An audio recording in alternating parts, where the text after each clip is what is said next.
చేయగలిగిన విషయాలు ఏమైనా ఉన్నాయా అని అడిగాను. అవన్నీ ఇలా చేస్తారు గనక ఇలా మంచి అని చెప్పి 2-3 మాటలు మంచి మాటలు చెప్పారు. ఆ మాటలు పట్టుకున్నా నేను, ఆ మాటలు మూట కట్టుకున్నా.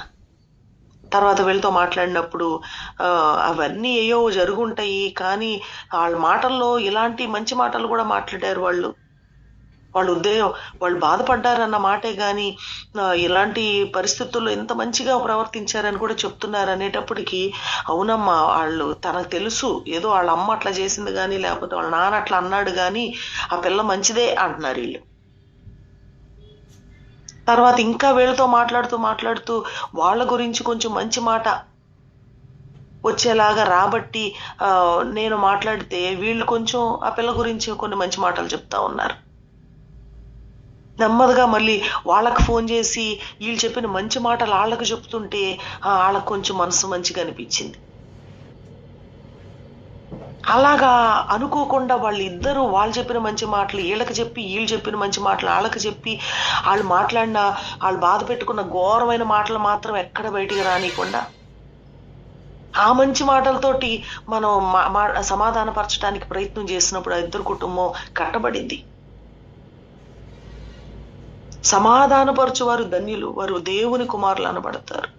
సో మనము ఎక్కడన్నా మనం ఒక మాట మాట్లాడామంటే మన మాటలను బట్టి గొడవలు అవుతున్నాయా, అక్కడ సమాధానం వస్తుందా? దేవుని ఎరిగిన వారిగా మనం సమాధానపరిచే వారిగా ఉండాలి. ఉన్నట్టుగా మాట్లాడితే కూడా రైట్ అని మనం అనుకుంటాం. చాలా మంది నేను ఉన్నట్టు మాట్లాడాను, తప్పేంటి?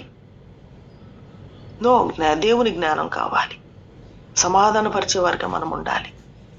మనల్ని బట్టి గొడవ అయ్యే పరిస్థితులు ఉండకూడదు. కాబట్టి మంచిని మనం చేయగలుగుతున్నామా? మంచిని పెంపొందింపగలుగుతున్నామా? సమాధానపరచగలుగుతున్నామా? సమాధానపరచాలంటే కొన్నిసార్లు మనము ఓర్చుకోవాలి,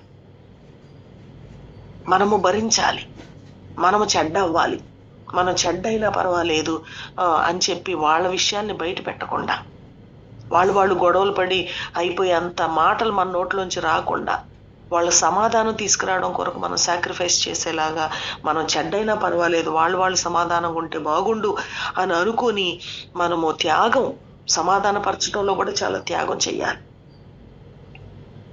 కేవలం దేవుని జ్ఞానం మనకున్నప్పుడే, దేవుని యొక్క శక్తి మనం కలిగిన వారిగా ఉన్నప్పుడే, దేవుని ఆత్మచేత మనం నడిపించబడుతున్నప్పుడు మాత్రమే ఇలా సమాధానపరచగలుగుతాము. కానీ ఇది సామాన్యులకి, లేకపోతే కోర్టుల్లో, లేకపోతే ఏ లాయర్లు పోట్లాడుకున్నట్టు కోర్టుల్లో జరిగే విషయాల్లాగా అక్కడ రాదు సమాధానం.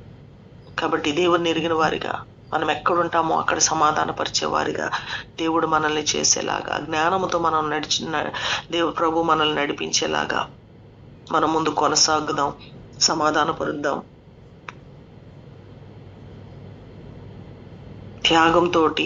త్యాగంతోనైనా సరే మనము సమాధానపరిచి దేవుని బిడ్డలం అనిపించుకుందాం. చిన్న ప్రార్థన చేసుకుందాం.